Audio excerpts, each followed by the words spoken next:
ডিম দেওয়ার পর থেকে টুনি ভীষণ অসুস্থ। টুনি সারাদিন তার ভাঙাচোরা বাসায় বসে প্রতিবেশীদের নতুন বাসা বানানো দেখে আর দীর্ঘশ্বাস ফেলতে থাকে। হায় বিধাতা, কি এমন রোগ দিলে আমার শরীরে! উঠতে পারি না, কাজকর্ম করতে পারি না, ডিমে তা দেওয়া কষ্টকর হয়ে যাচ্ছে। আমি বুঝতে পারছি না আমার ডিমগুলোর কি হবে। ডিম ফুটে যখন ছানা বের হবে তখন কি হবে? তোর কথা শুনে মনে হচ্ছে তুই ভবিষ্যৎ নিয়ে খুব চিন্তায় আছিস টুনি। তবে এমন হাত পা গুটিয়ে বসে আছিস কেন? ডিমে তা দেওয়ার পাশাপাশি তো নতুন বাসাও বানাতে পারিস। সামনেই তো বর্ষাকাল, নতুন বাসা না বানালে তুই থাকবি কোথায় বলতো? আমার তো খুব চিন্তা হচ্ছে, কিন্তু দিদি আমি কি করব বলো? ডিম দেওয়ার পর থেকে শরীরটা যে বড্ড খারাপ লাগছে। কিভাবে কি করব আমি কিছু বুঝতে পারছি না। বুঝতে না পারলে হবে টুনি, বৃষ্টি বাদল কখন শুরু হয় তার কোনো ঠিক নেই। বৃষ্টির সময় তোকে কে আশ্রয় দিবে বলতো? আমরা তো এবার ছোট্ট একটা বাসা বানিয়েছি, ওই বাসায় তো আমি আমার ছানা আর স্বামীকে নিয়ে থাকবো। পরে কিন্তু তুই আশ্রয় চাইলেও তোকে আশ্রয় দিতে পারবো না। সুখের কথা শুনে চোখের জল ফেলা ছাড়া টুনির আর কোনো উপায় থাকে না। সময় কেটে গেলেও টুনির অবস্থার কোনো উন্নতি হয় না, বরং বর্ষাকাল শুরু হতে না হতেই মুষলধারে বৃষ্টি শুরু হয়। হায় বিধাতা, এবার আমি কি করব? এই বৃষ্টিতে আমার ডিমগুলো যদি বেশিক্ষণ ভেজে, তবে তো আমার ডিম ফুটে আর ছানাই বের হবে না। যে করেই হোক ডিমগুলো বৃষ্টিতে ভেজা থেকে রক্ষা করতেই হবে। কি করি কি করি? তাড়াতাড়ি করো কাকুলি, শুকনো দানা শস্যগুলো খুব দ্রুত ঝুড়িতে রাখতে হবে। যে পরিমাণে বৃষ্টি হচ্ছে এগুলো এভাবে রাখলে তো সব নরম হয়ে যাবে, কিছুদিন পর এসব নষ্ট হয়ে যাবে। অযথা বকবক করো না তো, আমি তো কাজই করছি। আর কত দ্রুত কাজ করব বলো? তুমি কি আমাকে রোবট পেয়েছো নাকি বলো তো শুনি? এ কি টুনি, তুই দরজা ঠেলে আমার বাসায় ঢুকলি কেন? আমার বাসাটা কি তোর গেস্ট হাউস মনে হয় নাকি? তুই যখন তখন আমার বাসায় ঢুকে পড়বি? না না কালু দাদা, আমি তেমনটা ভাবিনি। আসলে ঘন বৃষ্টিতে ডিমগুলো নিয়ে আমি খুব বিপদে পড়েছি, তাই তো বাধ্য হয়ে তোমার বাসায় আশ্রয় চাইতে এলাম। তুই কি পাগল হয়ে গিয়েছিস নাকি? তোকে আশ্রয় দিব? আমাদের বাসার একদিকে খাবার মজুত করে রেখেছি, আরেকদিকে আমরা দুজন থাকি। এখানে তোর জায়গা হবে না, তুই তোর ডিম নিয়ে অন্য কোথাও চলে যা। কোথায় যাব দিদি? কোথাও যে যাওয়ার জায়গা নেই। সুখী দিদি তো আগেই বলেছে আমাকে তার ছোট্ট ঘরে জায়গা দিবে না। তাতে আমরা কি করব? তুই বের হ তো টুনি, এক্ষুনি বের হ আমার বাসা থেকে, বের হ বলছি। আশ্রয় না দিয়ে কালু কাকুলি টুনিকে তাদের বাসা থেকে তাড়িয়ে দেয়, আর অসুস্থ টুনি ডিমগুলো নিয়ে বৃষ্টিতে ভিজেই আশ্রয়স্থল খুঁজতে থাকে। তখনই ব্যাঙ টুনিকে দেখতে পায়। আরে টনি দিদি যে, বৃষ্টিতে ভিজে কোথায় যাচ্ছ? টনি দিদি, ও টনি দিদি, শুনতে পাচ্ছ আমার কথা? টনি দিদি, আমার কাছে এসো। আরে ব্যাঙ না, কেন ডাকছে আমায়? এই বিপদের সময় যখন আমার মুখের উপর সবাই ঘরের দরজা বন্ধ করে দিচ্ছে, তখন ব্যাঙ কেন ডাকছে? দেখি তো গিয়ে।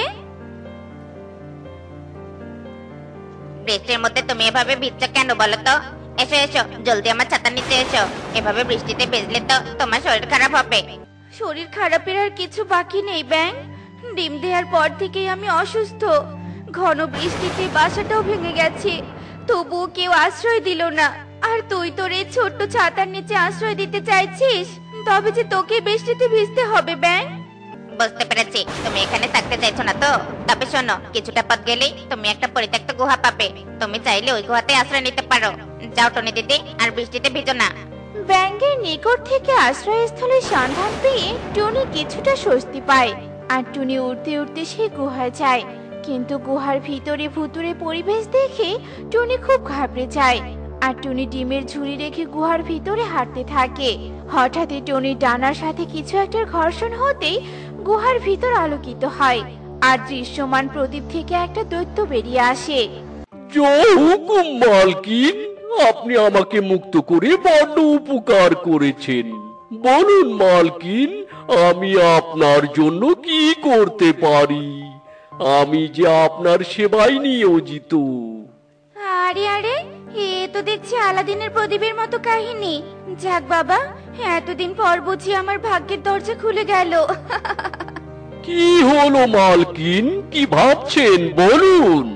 আমি যে আপনার হুকুম পালনে নিয়োজিত। বলুন আপনি কি চান?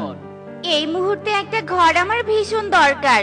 ডিমে তা দিয়ে ছানা ফোটানোর মতো জায়গাও আমার নেই।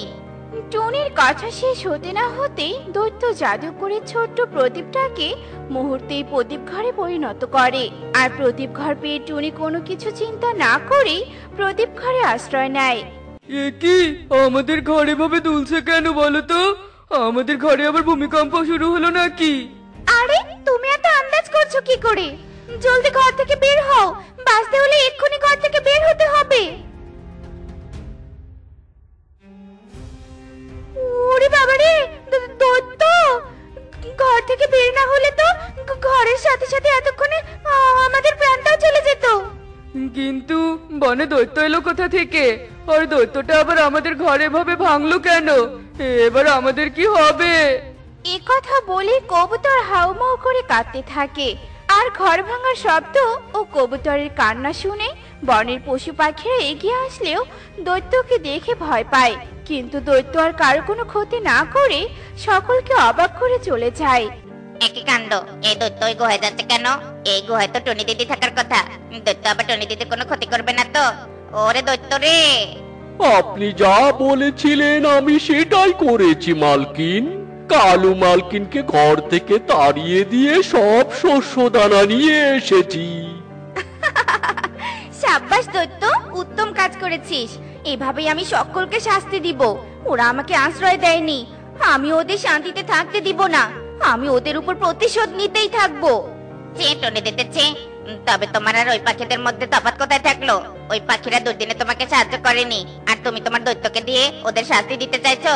তোমার মধ্যে ক্ষমা করে দেওয়ার মতো মহৎ গুণটাই নেই। ক্ষমা? কেন ক্ষমা করব বলবেন? আমার যখন থাকার জায়গা ছিল না তখন ওরা আমাকে আশ্রয় দেয়নি। অসুস্থ ছিলাম, কেউ ফিরেও তাকায়নি। এই দৈত্য আমায় সুস্থ করে তুলেছে, আমায় থাকার জন্য প্রদীপ ঘর দিয়েছে। আর দৈত্যকে দিয়ে তুমি সবাইকে শাস্তি দিতে চাইছো? শোনো টনি দিদি, তুমি যদি সকলের সম্মান পেতে চাও তবে সবাইকে ক্ষমা করে দাও। সব পাখির আদর্শ হয়ে ওঠো। ব্যাং কিন্তু সত্যি বলেছে মালকিন। আপনি নিজেও ভালো হন আর আমাকেও ভালো কাজ করতে দিন। দৈত্য হয়েছি বলে আপনার কথায় সব সময় অন্যায় করতে পারবো না। তোরা যখন বলছিস তবে আজ থেকে সব ভুলে গেলাম। আর দৈত্য, তোকেও মুক্তি দিলাম। এখন থেকে তুই স্বাধীন, আমার হুকুম তোকে মানতে হবে না।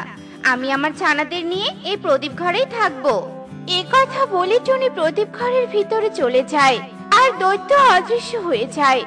ব্যাং এ কথা বনে ছড়িয়ে দিলে সব পাখিরা টুনির সাথে দেখা করতে আসে আর টুনির কাছে কৃতকর্মের জন্য ক্ষমা চায়। সকাল পড়তেই টুনির পরিবারে নেমে এসেছে দুঃখ দুর্দশা।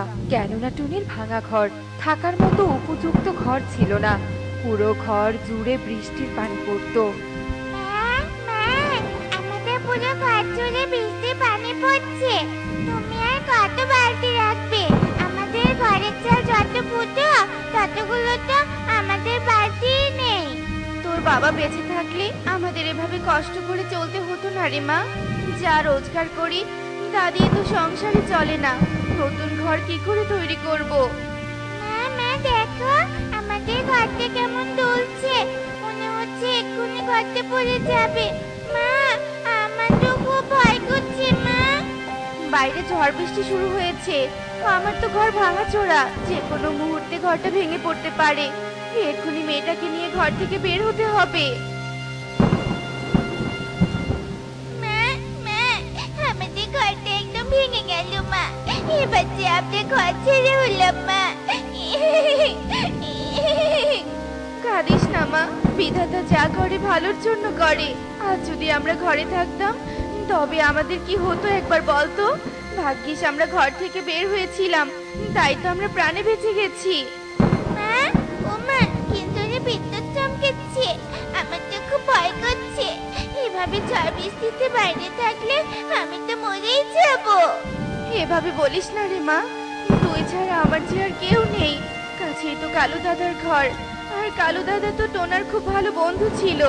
চল আমরা বরং তার কাছেই আশ্রয় চাই। এরপর টনি টুকিকে নিয়ে কালুর বাড়িতে যায়।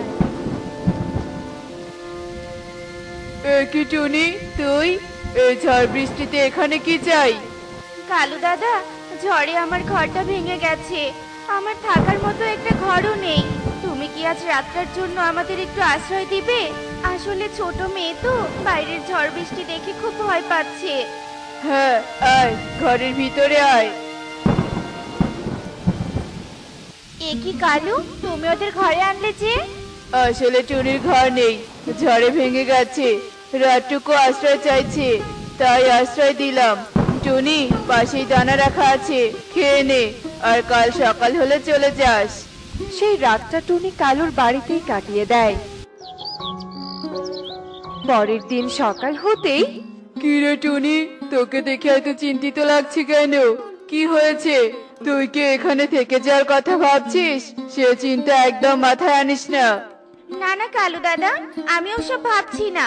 আমি তো ভাবছি নতুন ঘর কি করে তৈরি করব। কাঠ কেনার মতো তো টাকাও নেই আমার কাছে। নতুন ঘর কি করে তৈরি করব? শোন টুনি, আমি এক বনের কথা জানি। সেখানে ঘর বানানোর জন্য কাঠ ও বাকি জিনিসপত্র পাওয়া যায়, কোনো টাকা লাগে না। তবে কি আমাকে তুমি সেখানে নিয়ে যাবে? কেন নিয়ে যাব না? অবশ্যই নিয়ে যাব, চল আমার সাথে। এরপর কালু আর টুনি বনের উদ্দেশ্যে রওনা হয়ে পড়ে। আর অনেক পথ পাড়ি দেবার পর তারা বনে পৌঁছায়। টুনি, ওই কাঠের গাছটা ঘর তৈরির জন্য উপযুক্ত, তুই বরং ওই গাছটা কেটে নে। কালু দাদা, দেখো একটা কান্নার শব্দ ভেসে আসছে। শব্দটা তো এই মাটির নিচ থেকে আসছে। মনে হচ্ছে এখানে মাটির নিচে কিছু আছে।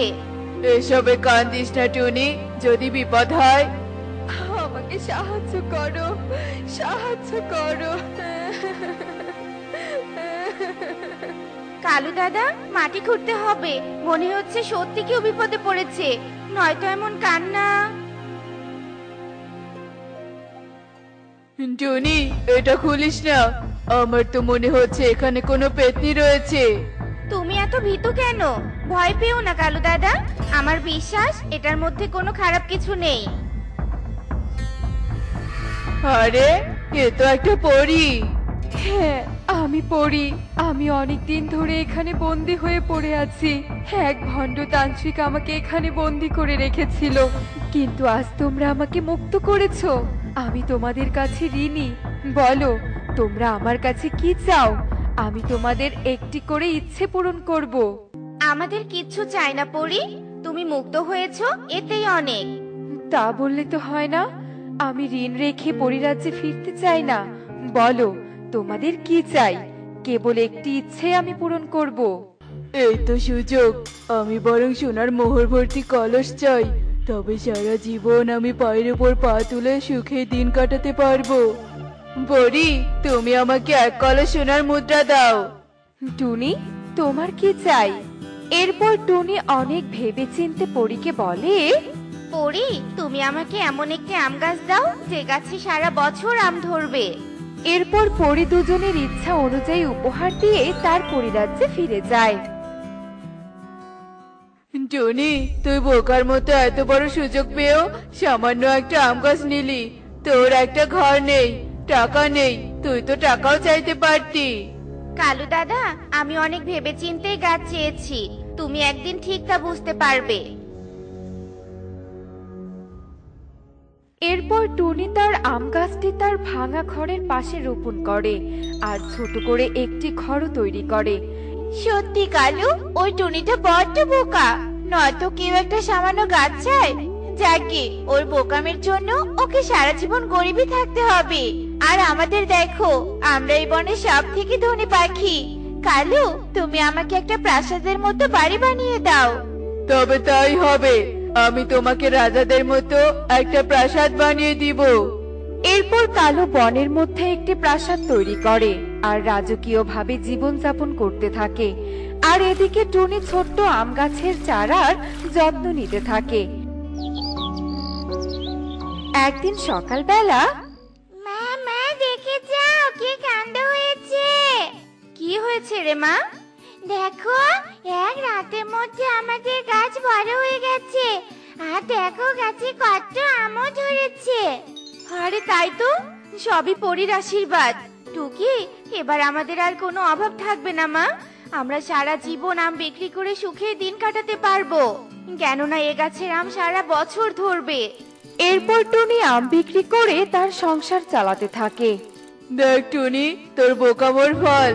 আজ তুই ভ্যানে করে পরিশ্রম করে আম বিক্রি করছিস, আর আমাকে দেখ, আমি বিনা পরিশ্রমে কত ধনী, আমার বর্তমান কত সুন্দর।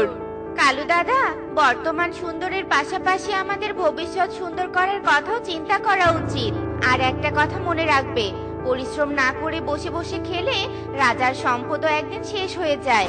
আর আমি বর্তমানের পাশাপাশি ভবিষ্যৎও সুন্দর করতে চাই। আমি বিশ্বাস করি পরিশ্রম জীবনে সৌভাগ্য ডেকে আনে।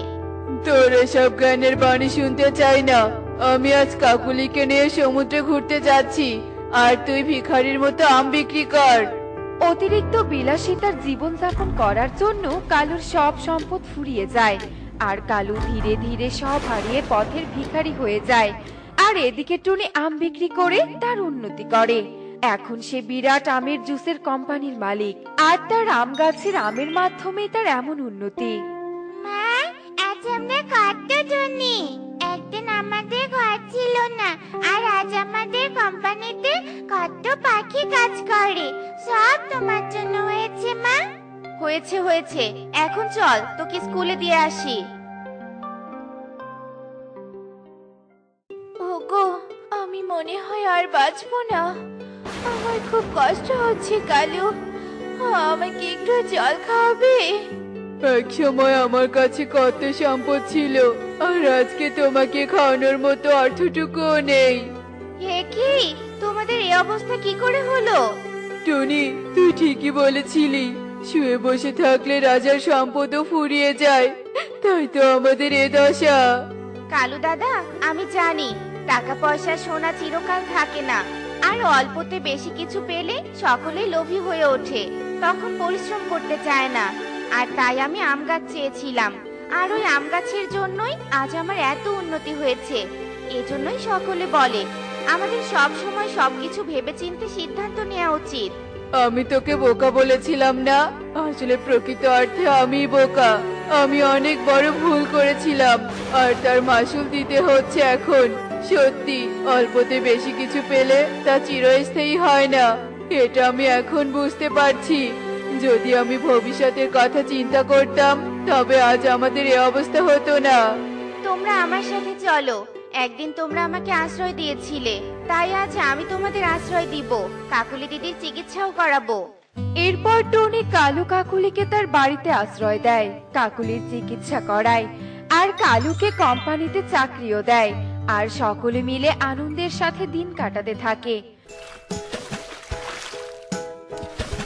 তো বন্ধুরা, দেখলে তো, যদি আমরা অল্পতেই বেশি কিছু পেয়ে যাই, তবে তা আমাদের কাছে বেশি দিন থাকে না। আর একটা কথা সব সময় মনে রাখবে, যে কোনো সিদ্ধান্ত ভেবেচিন্তে নেয়াই বুদ্ধিমানের কাজ। এমনই সব মজার মজার শিক্ষণীয় টুনি পাখির গল্প দেখতে আমাদের সাথেই থেকো। আর গল্পগুলো কেমন হয়েছে তা কমেন্টে জানাতে ভুলো না কিন্তু। Bye bye.